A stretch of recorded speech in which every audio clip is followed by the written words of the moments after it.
देखा आज संसार में जब कोई तपस्या करे तपस्या के फल के प्राप्त अवश्य पावे ये देश दिल्ली में 12 वर्ष तक तपस्या केला तोरा दोनों के जन्नत की सबसे घर मुसलमान के देश दिल्ली में अच्छा सब गाय तो छोड़ रहा बेटा के कहा सब गाय छोड़ दिला जातरा ए राज झिगड़ी में तो बहुत सुखी शांति से रहेगा जातरा वचन दे चला जय गुरु दीनानाथ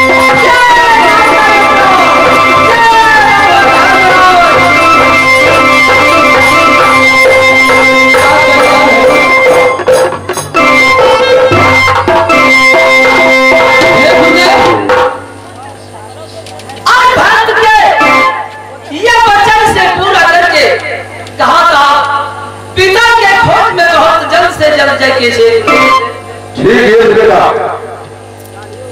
ठीक है आप चलो आज बिजलपुर के चलना पड़ा तकर पुरावती हमरा सब क्या बहुत जल्दी से विदा करा हम सब स्थान के गुरुदेव अपने के कहानी कहने थे कहीं धूप कहीं छाया भगवान आए आना दिन अजय दिल्ली में तारीख देवता बकस के गेल जे जा छोड़ा तू सब मुसलमान के घर में तू कुटान पिसान करके गुजर करे चला आधा दिल्ली में जा छोड़ा कुछ के कमी नहीं रखता भगवान कहने थे वो कलाम गाती जाने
बोला आप बहुत जल्द से जब चले के गुरुदेव अब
लेकिन 700 मुसलमान को क्या होगा?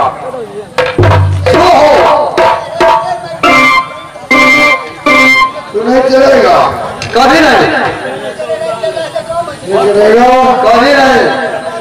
क्यों नहीं चलेगा? हमारा इतना फर्ज नहीं है, इतना काम है।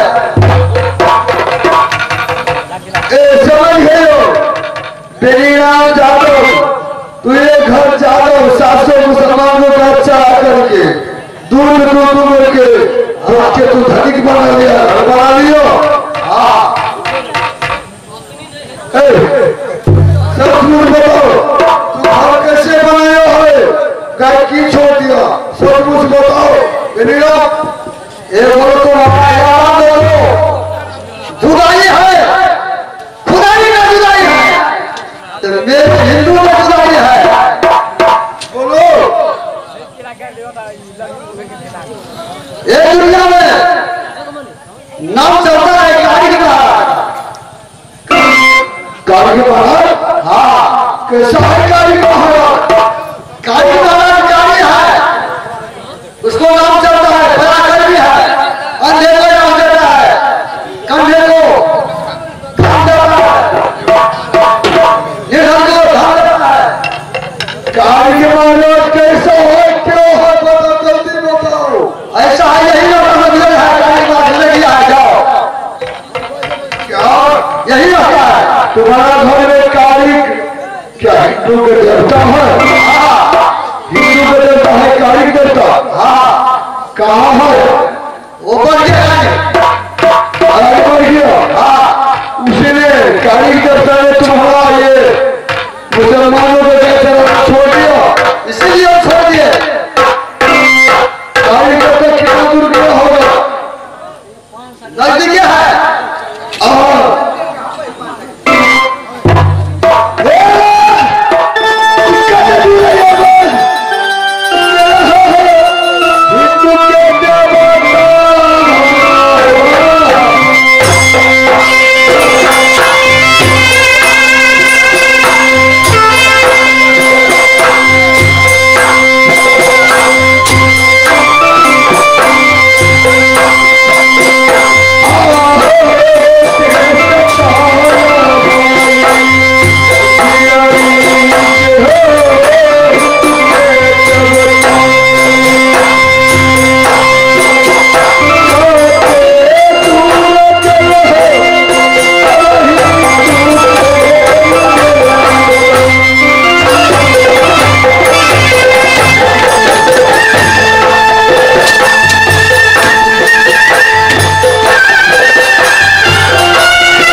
श्रीराम यादव का गाय चलाना छोड़ दिया।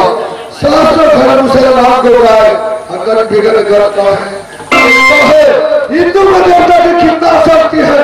मैं देख लूंगा